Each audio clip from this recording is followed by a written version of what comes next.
Evening, Blackie. How's the newspaper racket? Dull. How's the poker racket? Rotten. Care for a drink? No, thanks. I'm not much for drinking when I'm working. You know, we don't care much about publicity here. You needn't worry. I'm not offering you any. Where's Lillian? Why? I want to see her. Say, what's the matter with you? There's no law against me seeing her, is there? Certainly not. She's got a chemistry examination tomorrow. She's studying for it. I'll only keep her a few minutes. Is she in one of the back rooms? Yeah. Second door to the right. Thanks. Say, are you troubled with indigestion? No.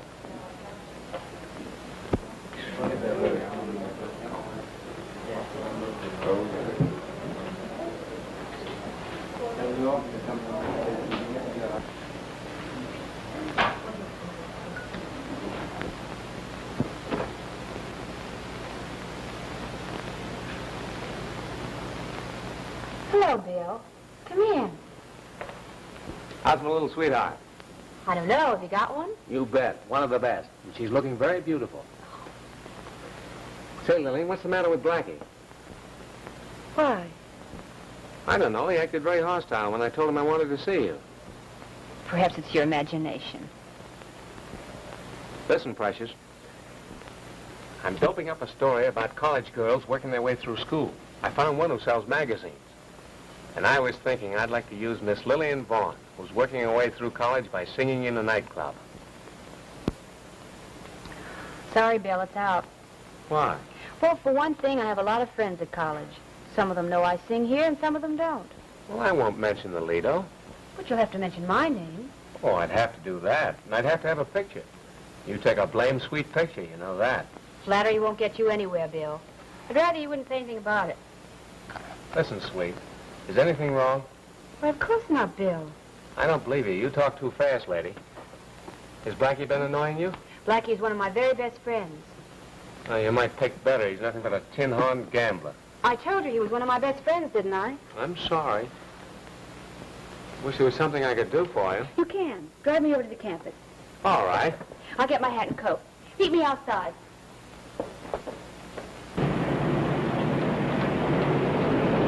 In a hurry? Yes, I'd like to be there by 9:15. Be there at 9. Are you meeting someone? Yes. Malcolm Jannings? Uh-huh. Pick out the rummiest friend. What's the matter with Mal? Oh, he's no good. We brought him all the way out here from Minnesota for the track team. They got him a soft job bringing the chimes from the campanile, and what's he done? He's out every night, gambling Don't you and think you drink- said enough against my friends? Okay, I'll pipe down.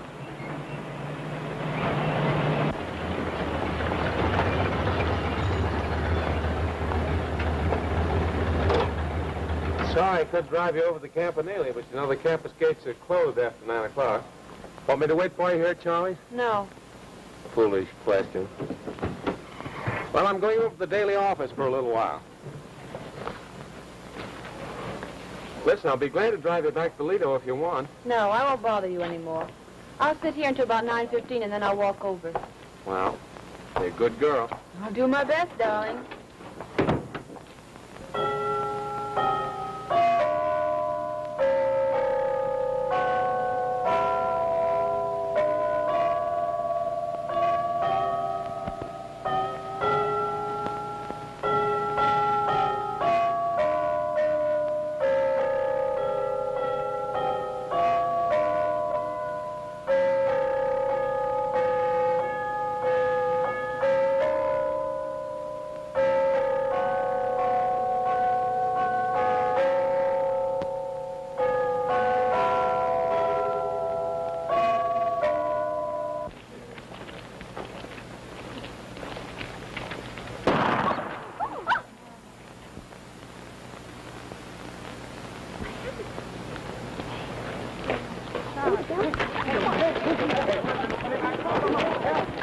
Hey, you stay away from that door. What happened, fella? How should I know? Well, there was a shot.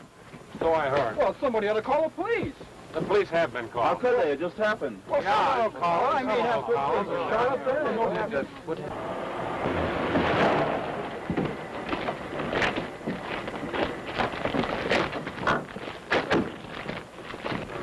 Well, Bill, where'd you come from? I didn't come from any place. I was here. What's the loadout?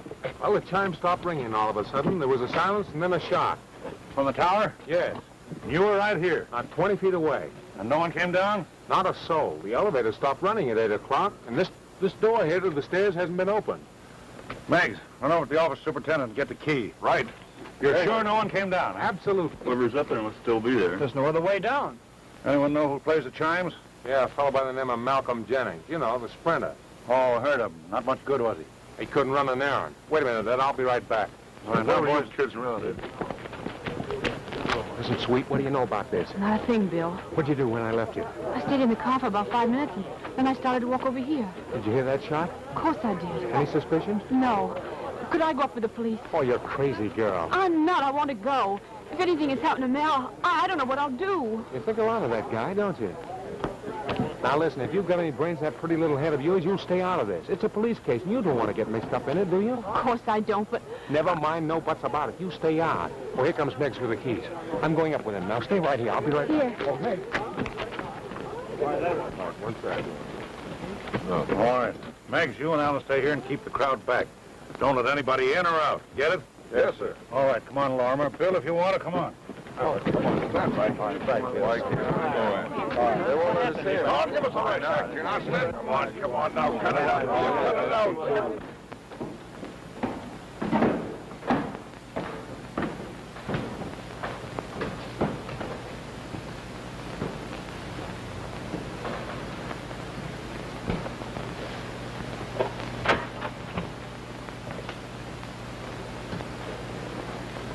Just a plain case of suicide. Sure. But where's the gun? Right through the left temple. Looks like a 32.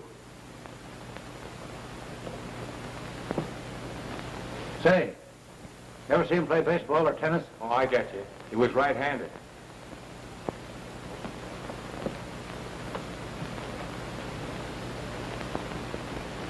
No powder burns. Plain case of murder. Those buildings aren't anywhere near tall enough to reach over this balustrade with a rifle. Those hills are high enough, but they're too far away. And the guy that did it must be somewhere about. You swear nobody came down. We didn't meet anybody coming up. He's either up in there or hiding in the elevator shaft. It's a hiding place. The belfry is out. Maybe he had a parachute. He could drop over the side of this rail here. Sure, nobody'd seen him. Nonsense. Well, maybe he used a rope. Well, if he did, where is it? Do you suppose he can get up on the roof of the tower? Yeah, he might if a gang of carpenters built him a scaffold. How about the elevator shaft? No, he'll look there. We won't find anyone. Where do you suppose he could go? Guy couldn't come up here and knock this bird over and just vanish into thin air. I don't get it. That's all. I don't get it. So who do you suppose did it, Chief? I don't care who did it now. Show me how he did it, and I'll tell you who did it. Well, it just ain't possible. That's all. It just ain't possible.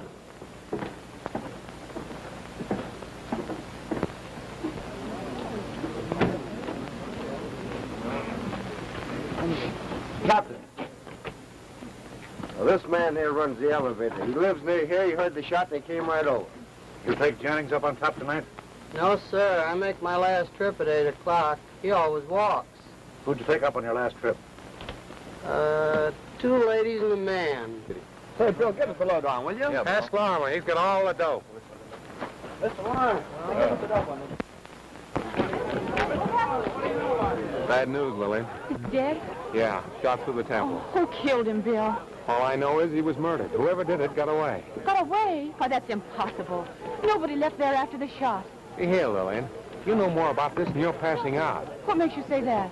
I don't know. Ever since I stepped into the club tonight, the way Blackie acted, your nervousness, the whole business, I just knew something was going to happen. If you knew something was going to happen, you knew more than I did.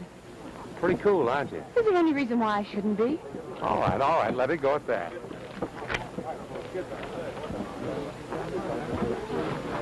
Anything wrong, Bill? Oh, nothing connected with the case. Where to now? Tell the Kai house.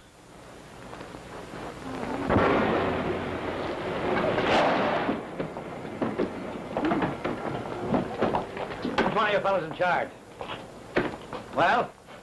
I suppose you could say I'm in charge. I'm house manager. You're the man I want to see. Come on inside. The rest of you stay out. Hey, what's up? Oh, trouble down the road.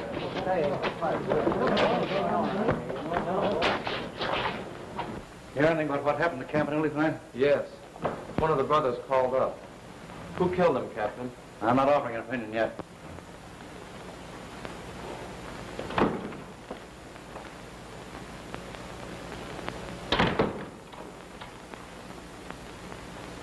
Suppose you tell me what you know about Jennings. Well, one of our alumni suggested we urge Jennings to come here, find him a job and all that. Well, Jennings arrived. We got him a job as chime master. He had a fair knowledge of music. Well, anyway, he went out for track. It proved a big disappointment. Yes, yes. Let's get to the man himself. Well, he was a likable chap, good mixer, good company, but he hadn't any... Well, he lacked the cultural background a college man should have. In your opinion, had he ever been to college before? I don't think he's had more than 2 years of high school. Any parents, relatives? He never mentioned any. Did he go out much? Quite a bit. Very often he stayed away all night. Who were his friends? I haven't any idea. How about this? I don't believe he was greatly interested in women. When did you have your last house party? About 10 days ago. Who'd he bring? Come on. You're wasting time. I want to know. He brought Ann Michaels. Oh. Did he rush her much? Yes, quite a bit. What kind of a girl is she? She's a very charming young lady. Where'd she live? Number 12, Addison Way. Sorority house, huh? No. Does she belong to a sorority? No. Why not? Perhaps you better ask her. Oh. Don't worry, my boy. I will. Lorimer, see that he doesn't get to a telephone. I want to surprise her. Okay, Chief. I get you. Sit down, young fella.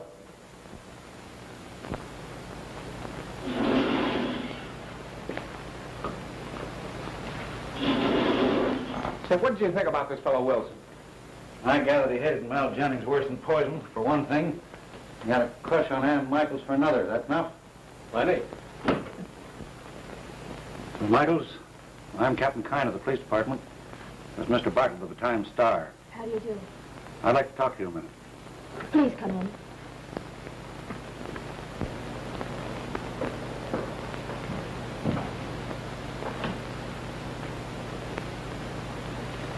Nice place you have here, Miss Michaels. Thank you. Why don't you live in one of the sorority houses? Because I prefer to live alone. Oh. Don't you think you'd better tell me the purpose of your visit? Mal Jennings was murdered about an hour ago. Murdered? Mal? Oh, it's horrible. Friend of yours, was he? Yes, Been out to dances with him? just once or twice. Ever jealous of him? I think you're making a mistake in our relations, Captain. Why, Mal was no more to me than a dozen other men. Well. Tell me this. When did you first learn he'd been killed? Didn't you just tell me yourself? I said, when did you first learn he'd been killed? When you told me. Took it pretty cool, didn't you? What did you expect me to do? Go into hysterics or something? Miss Michaels, where were you this evening, particularly around 9 o'clock? I had an 8 o'clock seminar in English tonight in Baltic Hall. I guess I left there about 2 minutes to 9, and I happened to meet Holly. Dr. C. Edson Hawley? Yes, I have a class in chemistry with him. We walked out the west gate together, and his car was parked there, so he drove me home. You got into Dr. Hawley's car about 6 or 7 minutes after 9. Yes. Drive straight home? The clock on the table there said exactly 20 minutes after 9 when I came in.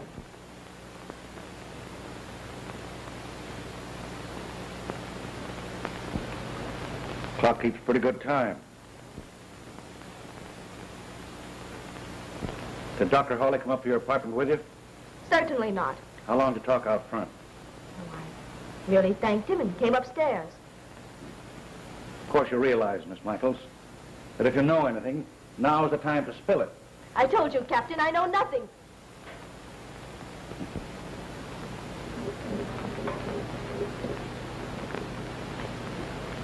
Very well.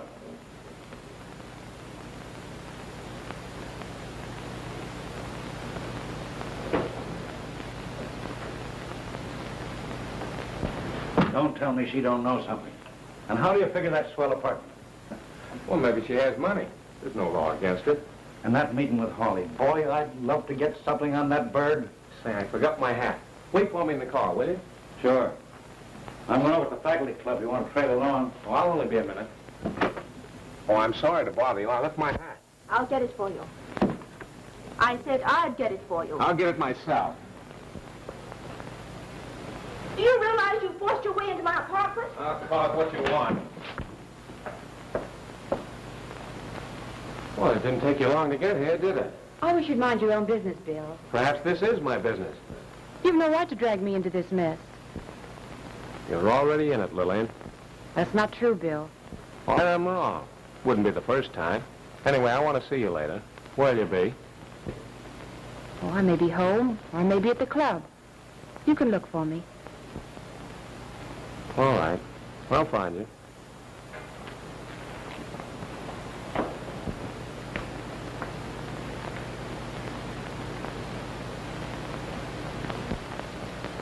A most unpleasant business, isn't it? There must have been dozens of people around the Campanile when it happened. I was there myself, and no one came out of the tower. Lucky boy. The paper says that Jennings couldn't have killed himself. Did you happen to know him, Dr. Hawley? He was in my class in chemistry. A poor student. I was about ready to drop him. Is Miss Ann Michaels in the class, too? See here, Captain. Surely you're not intimating that Miss Michaels is involved in the case. Just talked to this Ann Michaels. I'll bet my star she held out on me. Miss Michaels did know Jennings, and I believe went out with him now and then. But as far as her being in any way, either willingly or inadvertently involved in the murder, why, it's absurd. So you seem to think a lot of this Ann Michaels. You're ready to take a great deal for granted, Mr. Kine. I suppose Miss Michaels told you that I drove her home? Yes. I did drive her home. But if you assume that my meeting with her was anything but accidental, you're wrong. Miss Michaels means no more to me than any other girl in my class. Is there anything else, Captain? No.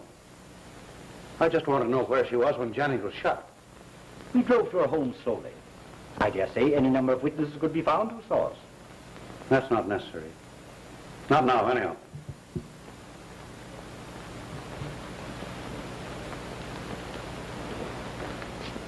Coming, Bill? Oh, my car's only a block from here. I might as well pick it up while I'm out this way. Thank you, Doctor. Good night. The captain's a bit worked up, isn't he, Bill? Well, who wouldn't be? First, an impossible murder. And second, how'd he get away? I'm not good at guessing. You'd like to tackle this case, wouldn't you, Dr. Hawley? Frankly, yes. Well, why don't you? I haven't been asked to. Well, is that necessary? I have no more right to investigate this affair than any other private citizen. Oh, but you're a well-known criminologist. Personally interested, Bill? Professionally interested, Doc. Well, when the time comes when you can prove to me that Captain Kine is bungling things, perhaps I shall take it up. It might not be long. Good night. Good night.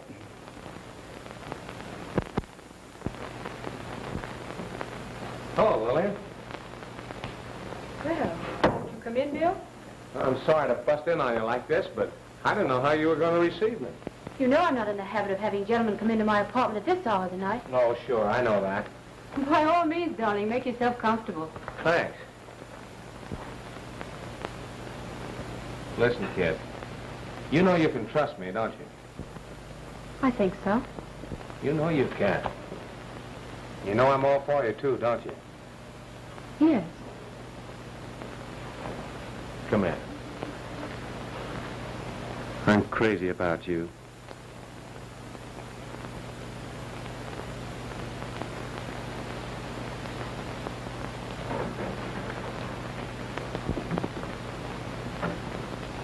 Dirty shame to interrupt you like this, Bill. Oh, what a swell friend you turned out to be. Oh, listen, darling, I didn't have... No, children, be good, be good. You know where you can go? Now, I want to ask the young lady some questions, and while I'm asking them, I want you to keep your trap shut. I may or may not. What do you think of that? I may bust you one in the jaw. You'll think twice before you do. You want me to put the bracelets on him, Chief? No, go ahead and search the apartment. Now, you two sit down. I want to ask some questions. I don't want to quarrel with you, Bill. You did me a good turn tonight. I don't get you. You wouldn't. You don't have to be so upstage, Miss Bourne. Oh, come on, Ed. Quit stalling and get to the point. I will. When you left the club after talking to Hawley, I put a tail on you. On me? Yeah. Going back for that hat didn't fool me any. I don't blame you for being burned up. Why should you want me tailed? Because you knew something about this case that I didn't. Read this.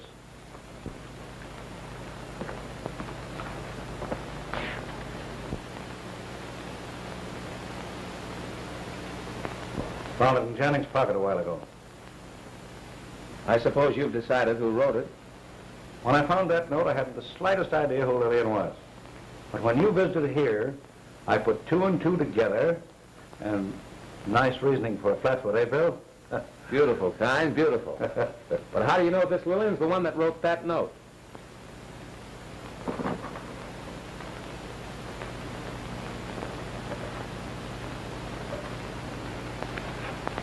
Want to see? I'm not a handwriting expert, and I'm sure you're not. I don't think a handwriting expert is necessary, is it, Miss Boyd? If you're asking if I wrote that note, the answer is yes.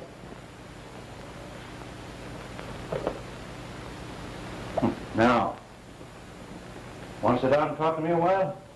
I don't want to. I suppose I shall have to. You don't have to say a word, Lillian. Suppose, Miss Boyne, you tell me exactly what your relations were with this man. Relations? Oh, I didn't mean that. Just how well did you know Mal Jennings? Well, he's a casual friend. You're accustomed to writing notes like this to casual friends? Well, if I wanted to see a man, I'd be very likely to write and ask him to meet me. What'd you want to see him about? That's my business. That attitude don't get you anywhere. What makes you think I want to get anywhere? Don't you want to get out from under suspicion? Are you telling me that I'm suspected of murdering Mal Jannings? Right. Miss Boyne, where were you at 9 o'clock tonight? Fly to him if you want to, darling. I'll back you up. I was in Bill's car in front of Charlie's place. Did you know she had a date with Jennings? Yes, I knew that. Funny, Bill, you didn't tell me anything about it. Miss Boyne, where were you immediately after 9 o'clock? I sat in the car until a few minutes after 9. Then I walked around the block and went over to the Campanile. I was there when I heard the shot. Where was Bill? You'll have to ask him. Where were you, Bill? Where do you suppose I was? I was at the top of the Campanile. I used a .32 caliber revolver. The motive was jealousy. After committing the crime, I jumped over the side and landed in the fireman's net. Anything else you want to know? I still want to know where you were at 10 minutes after 9. I left Lillian in the car at 9 o'clock. I walked over to the campus daily, stayed there a while in the office, and then I started back. 2 empty cottages, Captain. The other 4 chambers are loaded. Well, well, where'd you find it? Chiffonier in the dressing room. The bottom drawer underneath a pile of underwear. .32 caliber. Same kind of a gun Jennings was killed with.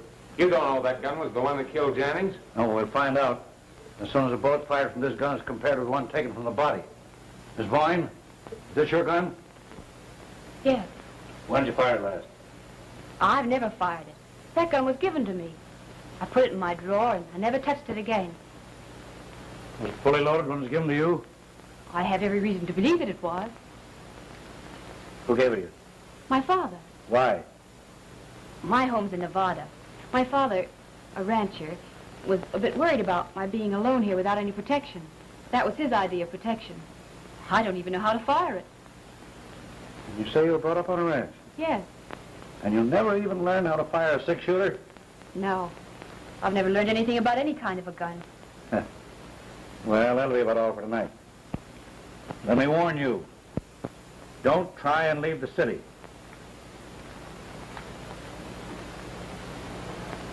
Listen, darling. All right.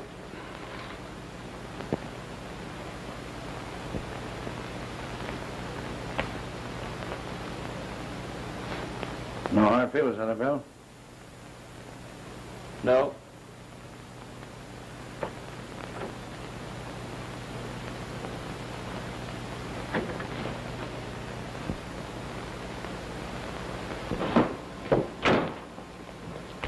Well, I guess I'll go home. I've got a headache.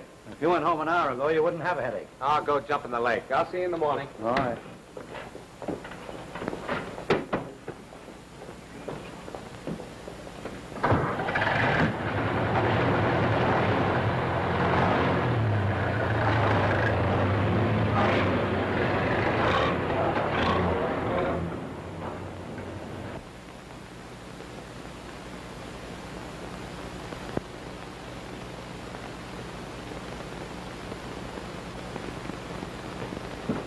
Absolutely no. No, we'll call it off. We can't use it. But somebody had to be there to do the shooting. Or did they, Bill? Absolutely. Someone was there and shot him. How'd he get away then? Well, he couldn't have got away. Oh, you think he's still there, eh? Oh, he couldn't still be there. All right, go ahead and call me crazy. I've plenty of company on the police force. But Dr. Hawley isn't going to handle the case, is he? Not unless he gets someone to retain him. That's good stuff about that Vaughn girl. That gun. Probably no connection with the case. Did you meet her? Yes? Good looking? She's swell. Listen, Grimes, I want to be taken off the police beat and devote all my time to this case. All right, Bill. The keys to the city are yours. Good luck. Thanks. Hey, Spud. Yeah. I want to give you a phone number. I'll be there about an hour. If anything breaks on a Jannings case, give me a ring, will you? Okay. Hey, and keep that number under your hat, too. Right. Hello? Yes? Just a minute. It's for you, Bill. You were pretty sure I let you in, weren't you? Oh, a little bit. Hello? Say, Bill, there's been another murder. What? Another murder? Who? Don't know. The call just came in. 201 Bell Building. Do you want me to go over there? No, stay where you are. I'm on my way. Bill, who? I don't know, Lillian. I've got to run. Bill! Bill!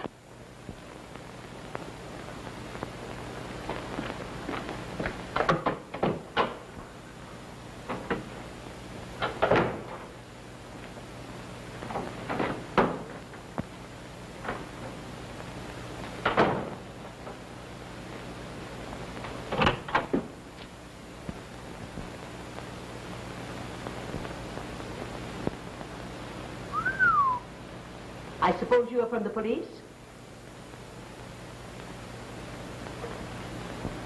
Well, Who's the gentleman on the floor? are you a policeman? No, I'm from the Times-Star. Oh. Well, I have nothing to say until the police arrive. Well, you better start talking, lady. Here they are.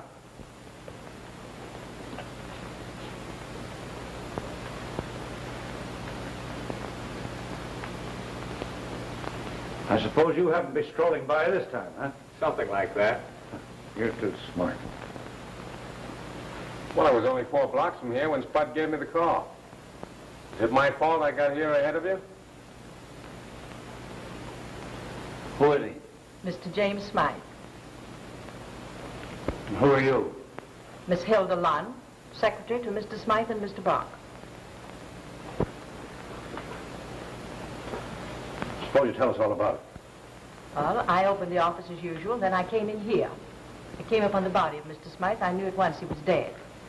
I immediately telephoned the police, and I haven't touched anything. See anything of a gun? I saw nothing except what's before you right now.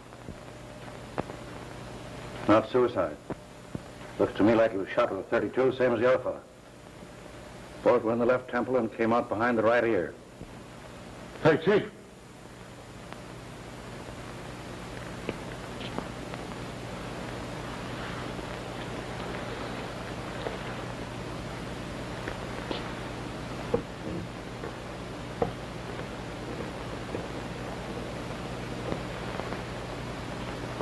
.32, all right. Might get the coroner, fellas. All right. Miss Lund, you mind stepping in the other room? I have a few questions.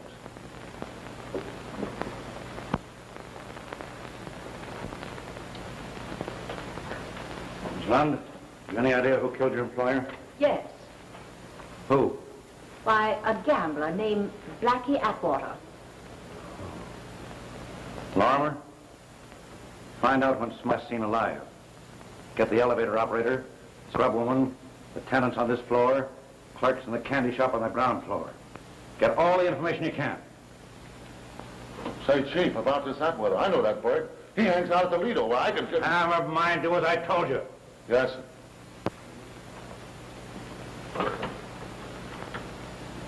Sit down.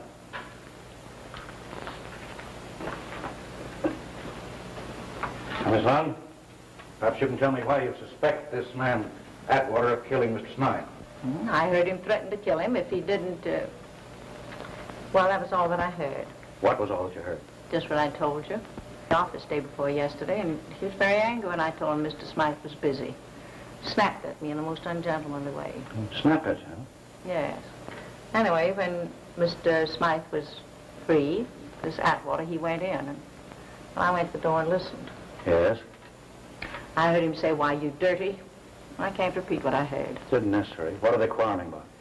Well, I don't know. I didn't hear enough of the conversation. Come, I want to know. What was it, gambling debts, perhaps? I don't know. Where do you live? At the Bellevue Hotel, just round the block. The coroner will be here in a few minutes to take the body.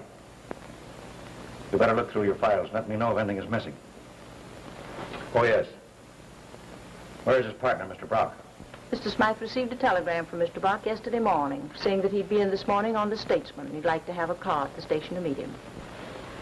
10:20 now. That gives me 15 minutes. Mind if I go with you? Meet Brock? Yeah. Suit yourself.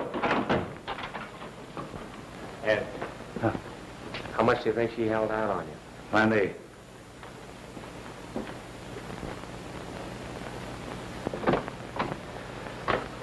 Mr. Brock. Yes, sir.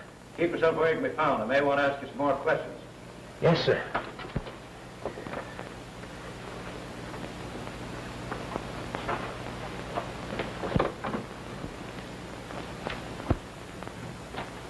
You get anything out of him? As far as I can learn, he knew nothing about the murderers. Oh, come on, you got something. Come on, kick in, Ed. What'd you get? He established an airtight alibi. Stayed in the washroom all night. Train sick. Conductor and porter both swear to his story. Don't you think he deliberately manufactured that alibi? No. What do you know about the reputation of these guys? Oh, cheap little shysters. They'll take anything from bootleggers to shitty divorces. You know, that sort of thing. Oh. Send him in.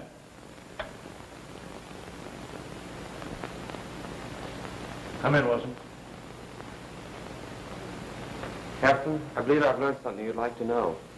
Right, shoot. Well, two of my fraternity brothers, who wish to keep their identity a secret if possible, they're in training. We're out with Mal Jannings Thursday night. Now you're going to tell me these two men heard Jennings quarreling with a certain party, right? How did you know? Guessed it. And the certain party is a gambler named Blackie Atwater. Yes. I believe this Blackie threatened Jannings' life. Exactly. Thanks very much. Anything else? No. That's all.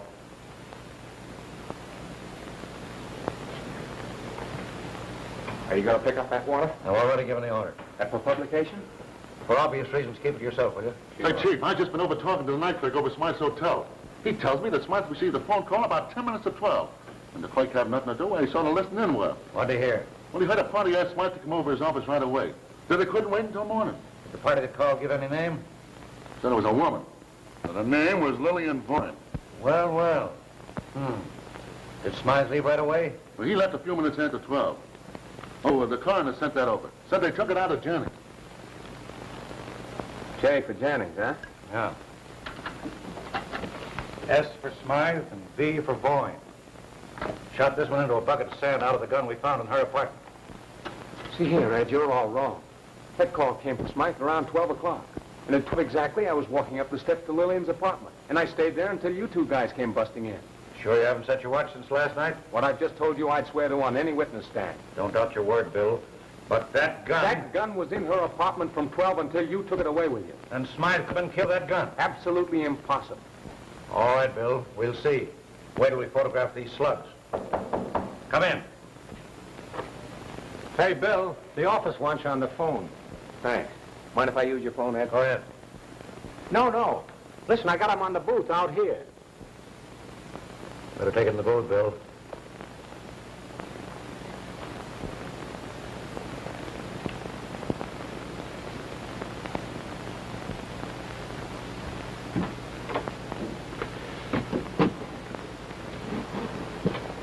Hello? Thought you'd like to know that I'm investigating the Jennings case. Well, I'm glad you've thrown your hat in the ring at last. The president of the university threw it in for me. Bill, you know how I stand with the police. They probably won't cooperate with me. I'm a little late in getting started, and I'd like to ask you a few questions. Glad to help you. I'll be right over, Doctor.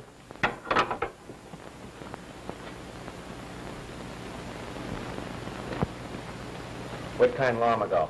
One of the dicks just brought in Smythe and Janning's fingerprints, and they're in there checking them now.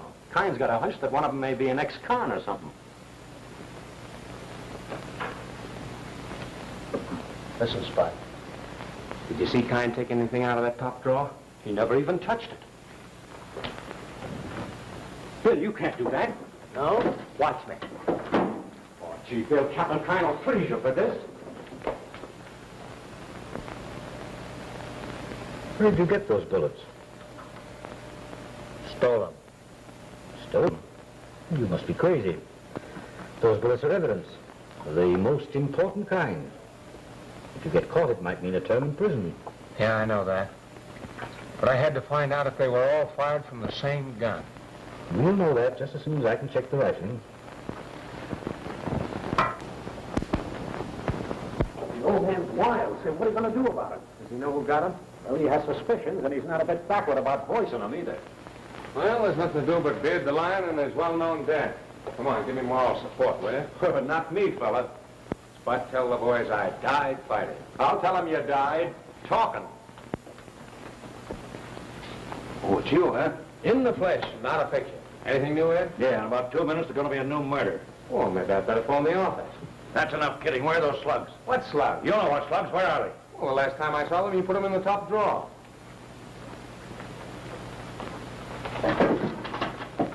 Well, here they are, right under these papers. Just where you left them. Better put them in the safe. Think you're smart, don't you? I don't know what you're driving at. I had a hunch these slugs would check. If they don't, I know you switched them on. You know very well Smythe couldn't have been killed with that gun while it was in Lillian's apartment. You've got a crush on this girl. And you'd swear your life away to protect her, wouldn't you? More than a crush, Ed. I'm in love with her. Huh. Where'd you take those slugs when you took them out? Dr. Hawley. The chick? Yes. All 3 of them? Have to bring her in.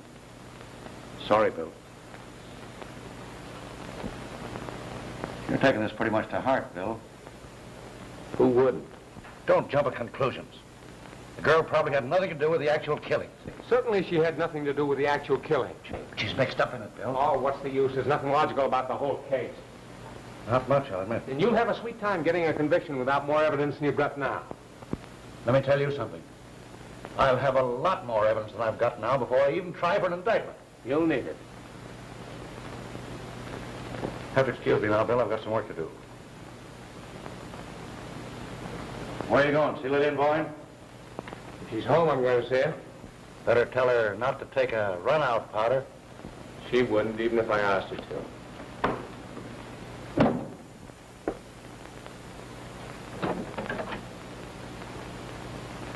Come in, Bill.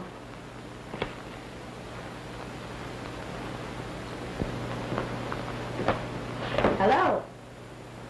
Oh, hello. How's sleuthing today? Rotten. Any new murders this afternoon? Not a murder. May be able to fix something up for you tonight.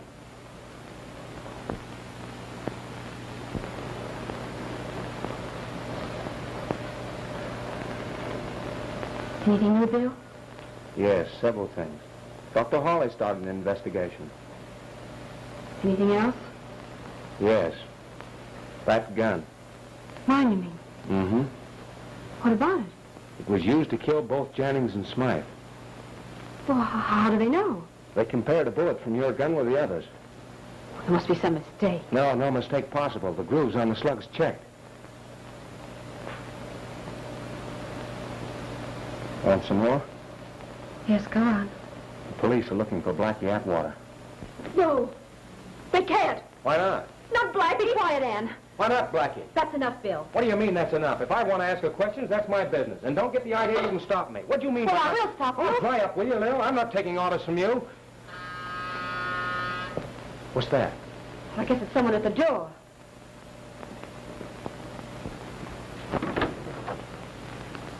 Hello, Lillian. May I come in? Yes.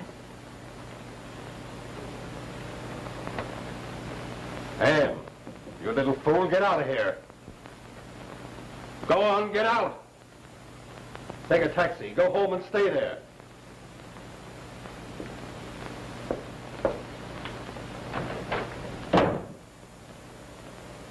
I'd like a drink, Lillian. May I help myself? Please do.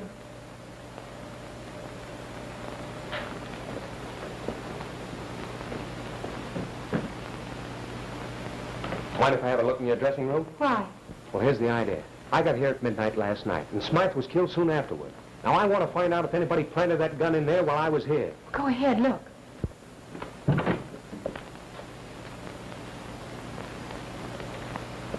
Have you locked that window since last night? No. And that gun must have been there all the time I was here. That's what I told you last night. Ed must have been lying when he told me that third bullet was from your gun. Did you ever know a Dick that was honest? Yeah, several of them. They're as common as honest gamblers. Very, very clever. What's the latest dirt on the murders? Anyone under suspicion? Yes. Who? You, Blackie. You're a liar, Bartlett. Go ahead. Have it your own way. But if you're thinking of blowing this town, you'd better guess again. Who's going to stop me? I am, indirectly. How? The minute you leave this apartment, I'm going to telephone the police. And if you don't think I won't, there's the door. Go ahead, try me. You won't telephone from my apartment. Why won't I? Because I asked you not to. And in the meantime, what am I supposed to do? You're supposed to stay right here and keep your mouth shut. All afternoon? Until the police get here. Just what do you mean by that? Captain Kine will be coming up here shortly. He's coming after Lily. And he won't be broken-hearted when he finds you here. Did you arrange this little coup? How could I? I didn't know you were expected. But it will be quite a feather in your cap, won't it? I'm not in the market for feathers. Quite a comedian, aren't you? Well, what about it?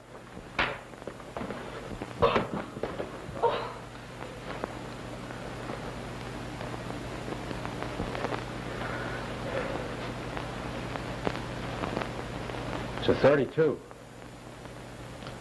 Fully loaded.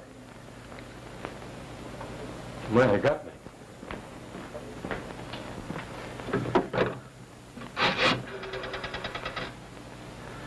Get me to the police station, quick.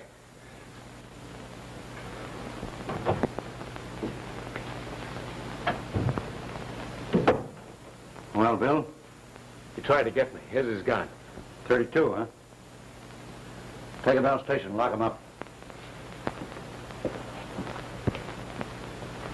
Want to make an assault with a deadly weapon, Bill? No.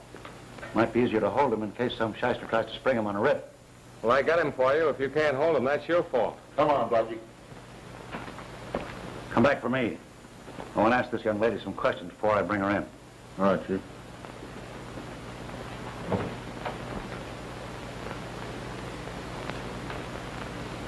Miss Boyne, what is this man Atwater to you? A very good friend. Nothing more? Nothing more. Relation? No. Sweetheart? Certainly not. I met him about a year ago, just before I went into the club.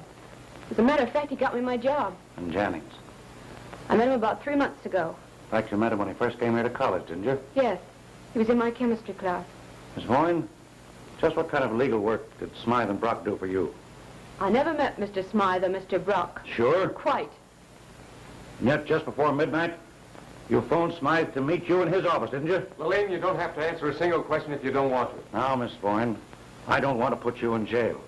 I'm doing my best to give you a chance to get out of this. Come now. You must know something about these murders you haven't told. I know nothing whatever about them. But that phone call, you know something about that, don't you? Or do you? Which is it? All right. Have it your own way. You leave nothing for me to do but place you under arrest. Oh, wait a minute, Ed. You're going too far. You can't arrest her without a warrant. I searched her apartment without a Well, warrant. that was different. If you arrest her now without a warrant and can't make the charges stick, you'll be in hot water. I don't mind being in hot water.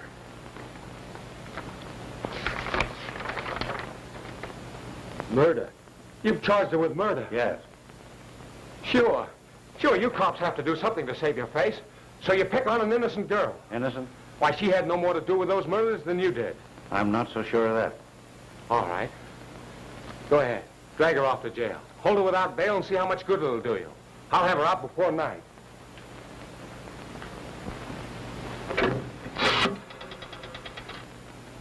Get me state 4705. Come on, get your things. You're going with me. City desk. Oh, Grimes? Well, get this. Here's a flash for your final. Lillian Vaughn has been served with a warrant charging murder. The gun was found in her apartment last night, according to Captain Kine. Any evidence besides that? No, the old fool hasn't got a leg to stand on. What? Well, I know because I was in her apartment last night. What do you think I was doing? Interviewing her, of course. Now listen, I want you to get Bailey, the paper's attorney. The Time-Star's going to the bat for this girl. How do you know she's innocent? Well, take my word for it. I've never let you down before. I'm right, and I'm going to prove it. Oh, thanks, Grimes. I'll be in later. Why wait for Lorimer? I'll drive you down in my car. We'll wait for Lorimer. If he isn't here in a few minutes, we'll send for the wagon. Sure, that's right. Drag her down there like she was a common drunk. Common drunks are no worse than common murderers, isn't it? Stop it! Stop calling me a... Oh, that's all right, too. Don't pay any attention to him. He's just trying to bait you. I'm not a murderer. Of course you're not. I know it, and so does Ed. Just trying to pull a fast one. See, now what? Well, that's what put it over on me. I was rolling down the main drag about 40 miles an hour when he piled out, and he rolled over about 20 times. Before I could get the car stopped, he was gone. Well, you big fathead. Well,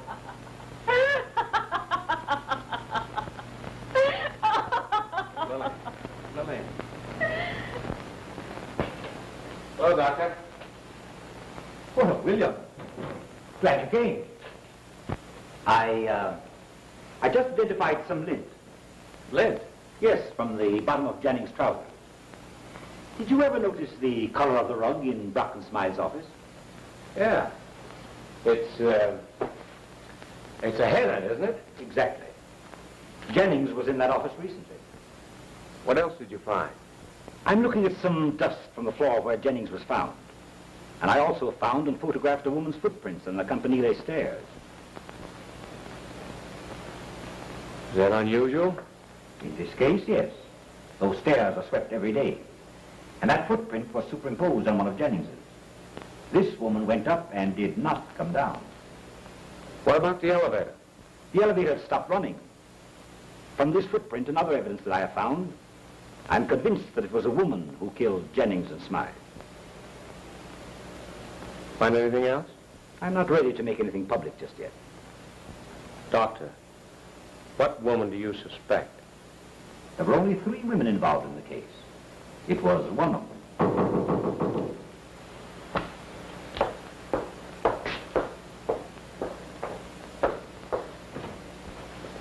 Pardon me, I'm Brock. Oh, yes, Mr. Brock. What can I do for you? Why, I want to talk to you Yes? about Jim Smythe. Oh, yes, please come in.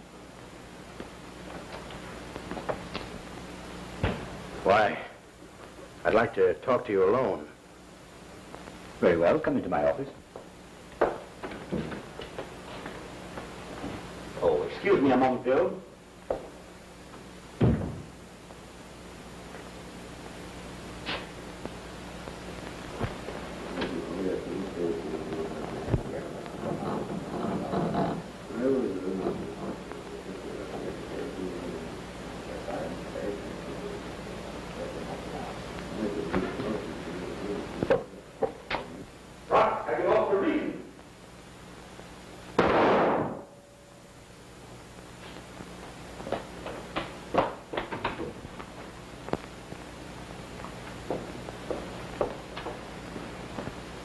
The bullet must have pierced his heart. He never moved after he fell. I had a hunch something like this was going to happen. Gee, when I heard that shot, I thought you were a goner. Oh, why did the fool have to pick up my office to kill himself? The whole thing's going to be a mess. Publicity. People will flock up here. Morbidly curious people. And they'll do a lot of talking. Oh, don't touch the gun or the body, Bill. Leave everything just as it is. All right, Doctor. Oh, hello. This is Dr. Hawley.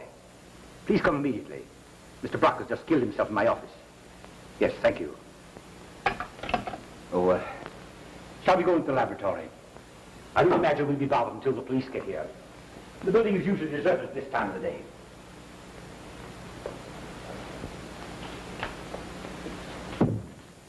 Your last edition got a press? Yes. As long as anything's happening on this case, I've got to stay on the job. Wish things would quiet down. I wish they'd quieted down 15 minutes ago.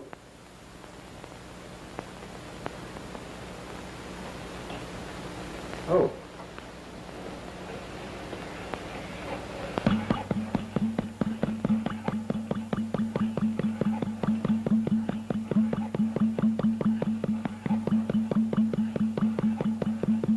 The heartbeat of a housefly.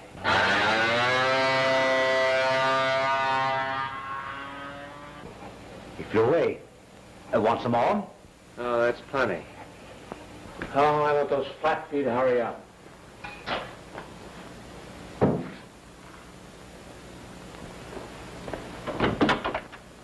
Oh, Captain. Hi, Doctor. Just happened to be on the spot again, Bill? Well, I was in the next room. I wish I had your faculty being around when these things take place. What happened, Doctor? Well, Brock came and insisted on talking to me alone. He was very nervous and right away demanded to know who had killed his partner. Afraid that whoever killed Smythe might kill him, huh? Yes, I took it that way. He was half hysterical as he accused me of holding out on him. I finally got a little bit hot under the collar myself. I told him he'd have to leave my office. He jumped up from his chair and cried, "All right, I leave." Before I had time to realize what was in his mind, he pulled a gun from his pocket, held it to his side. I shouted at him, hoping to startle him into pausing for a moment. But he pulled the trigger, fell instantly, and never moved. Must have been afraid of the police. Tied up pretty tight to those other murders. He and his partner both ex-cons. Is that so? Served time in Joliet and Elmira. Both times blackmail. We have a motive to work on now. Have you decided that Brock killed both Smythe and Jennings? Don't you remember that Atwater threatened to kill both of them?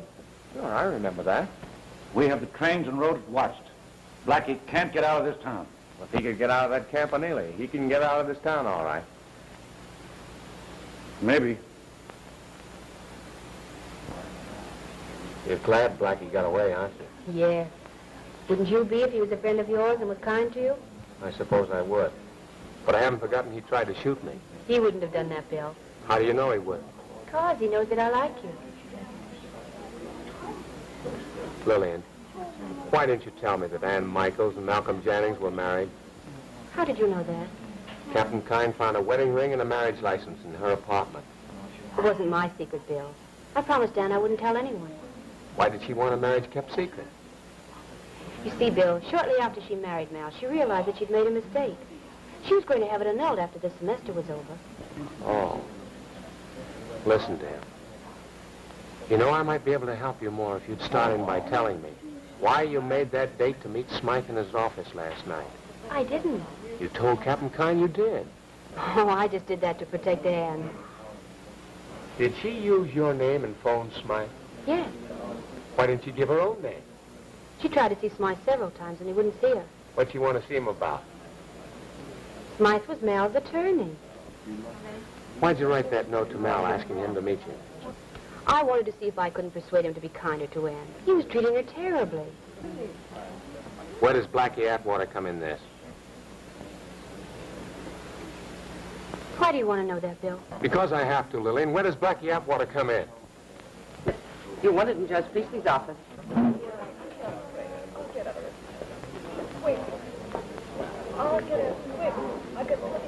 Captain Kine, I insist that you establish a reasonable possibility of guilt. Show me how this young woman could have shot Malcolm Jennings at the top of the campanile and then made her escape without being seen by dozens of people who were gathered around the base. Show me that, and I'll deny this writ. Well, There's the 3 bullets. I didn't ask you anything about that. I asked you to show me how this young woman could have committed the crime in question. If you can't, then I shall have to release the prisoner. Well, Then I shall dismiss the warrant. You win. Thank you very much, Judge. Don't thank me. Miss Boyne, let me be the first to congratulate you. Thank you. I guess you know how much we appreciate what you did for us, Bailey. Thanks. If you ever need me again, look me up. Now, Lillian, I guess you know you can trust me, don't you? Yes, I do, Bill. And the next time I ask you a question, you... Listen, dear, can you get home all right? Yeah, sure. I've got to get a story. I'll be up a little later. Wait for me there, will you? Yes, I will. Good evening, Sergeant. Is the captain in? I've come to give myself up. Got a gun? Come on with me. Oh, come on, get moving. Get in. Hey, Chief, got a visitor. I understand you wanted to see me, Captain. Yeah. Sit down, Atwater. Sit down. Let's see. You broke away from Lorimer this afternoon, didn't you? Yes, and I just now walked in and gave myself up. Might explain yourself. I didn't care to be arrested this afternoon. Why? Well, I thought you might check up on my fingerprints and find I'd served time in San Quentin, and I didn't want that made public. Why not? I didn't want my right name to get out. What is your right name? Michaels. Michaels. Yeah. Anne's father. Oh, you are.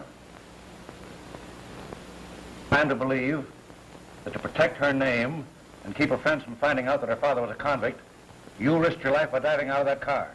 You may. I wanted to personally see her on board a boat bound for Europe. That's where she is right now. Atwater, did you kill Jennings?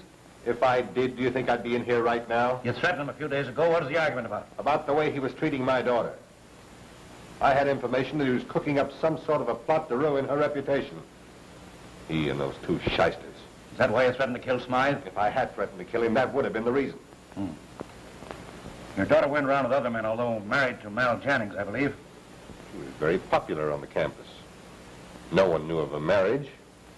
They weren't living together. What'd you find out about Wilson? It's perfect. What's perfect? The alibi. He said he was down the fraternity house all evening. Brought in a half a dozen guys to prove it. You have any money? Well, he drives a big cad roadster. That wouldn't indicate he's rich enough to be blackmailed. Say, you know, Captain, in spite of his alibi, I've always suspected that Wilson's in the voice. Oh, sit down, Sergeant, sit down. Take a load off your feet. Anyone else interested in your daughter particularly? Want money? Not that I know of. Where you going, Bill? I'm going over to the office. I've heard enough to make the paper want to get out an extra.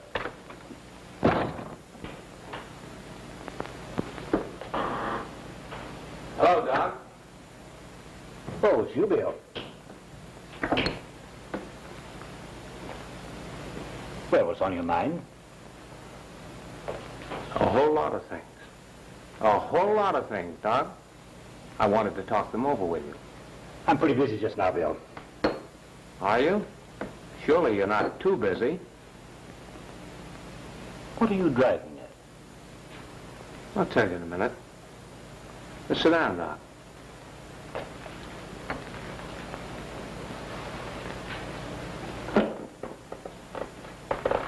I got it all doped out. Doped what out, Bill? How the man who killed Jennings escaped from the Campanile. Oh, I see. Yep. Here are the facts as I have them figured. Number 1, nobody left the Campanile between the time the shot was fired and the time I started up the stairs with Captain Kine. So Jennings must have been killed before the shot was heard, probably before 9 o'clock. If he wasn't, the murderer couldn't have escaped. Got it so far? Second, the chimes were not rung last night. That's all very well, Bill. But there were plenty of people who heard those chimes. You yourself, in fact. We only thought we heard them. Are you following me, Doc? No. Someone hung a microphone in a window around here and made an electrical transcription of those chimes. Are you listening? I'm listening. Got it? No. But it's so simple. That transcription was amplified many times and sent out through a powerful loudspeaker located in a window in some building near the Campanile. Clever, huh? And perhaps the cleverest part of the whole scheme was a time mechanism to start that phonograph at 9 o'clock.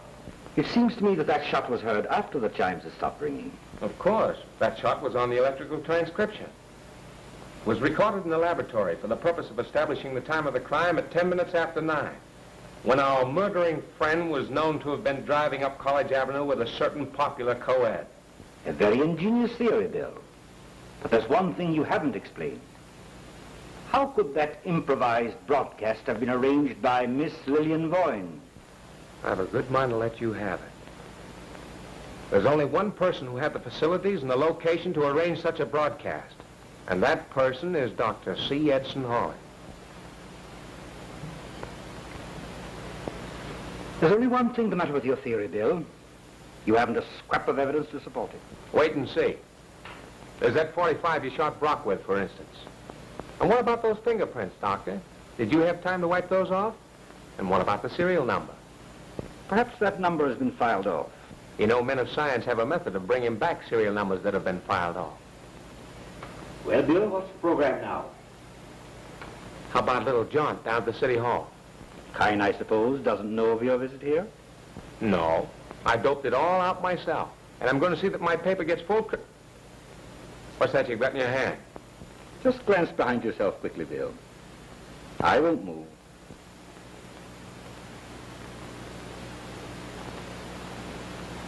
Did you see it? See what? Those 2 test tubes piled beneath that pile of rubbish. What about it? Barrels of a shotgun, Bill, aimed right at your chair. I've only to press this button to discharge both barrels. If you move, I'll let you have it. Well, you got the drop on me. Very definitely so. Say, Doc, would you mind telling me the whole story? What is it you want to know, Bill? Suppose we start with the motive. The motive was self-preservation. It was an effort to combat, by the only means at my disposal, a blackmail plot that would have meant my ruination. That plot was engineered by Jennings and those 2 shyster lawyers.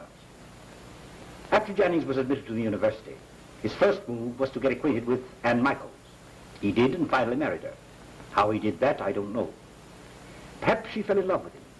Perhaps he knew that her father was a gambler and an ex-convict and forced her into the marriage.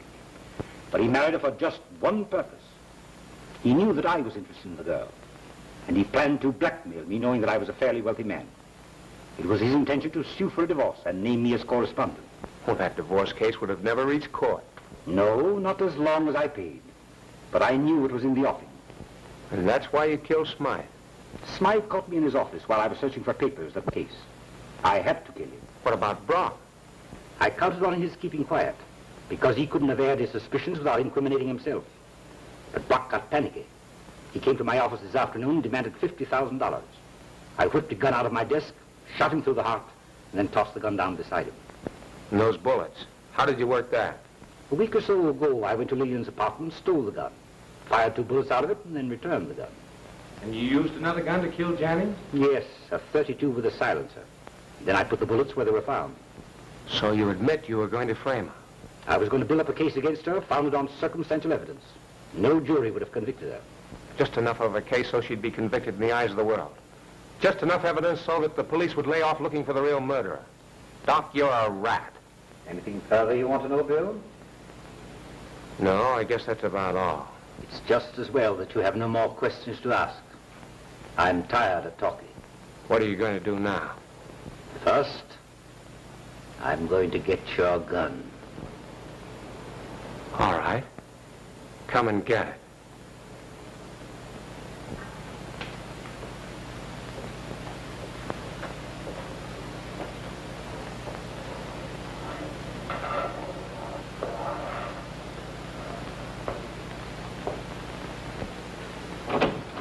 Listen, Chief.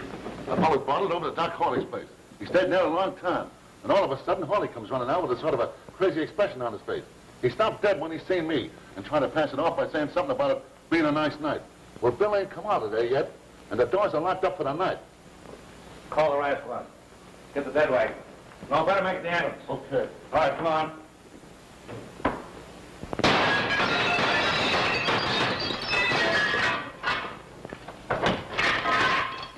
Smash those windows. Let some air in here.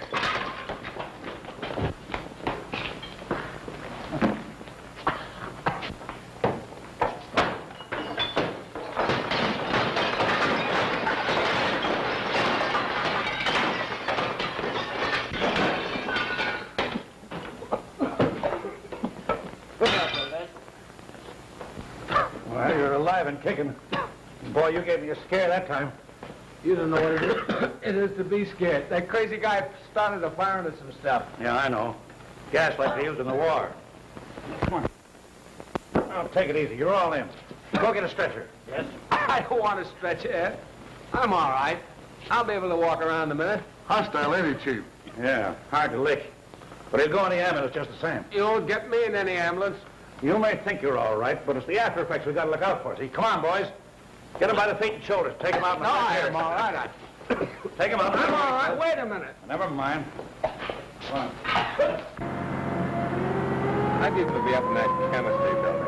I had you trailed since last night. You what? Had you trailed. You're too conspicuous when things are happening. I figured you'd be in on it somewhere. Say, Ed, you haven't heard nothing like what I found out. I got all the dope on this bird, Wally. I know why he killed him and how. How'd you find that out? I wormed it out of him. Well, we've got a committee out after him, and he ought to be at the station when we get there. I'll do a little worming myself.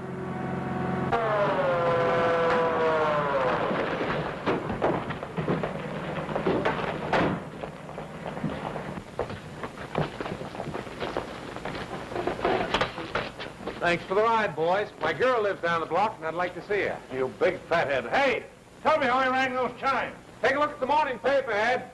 Night.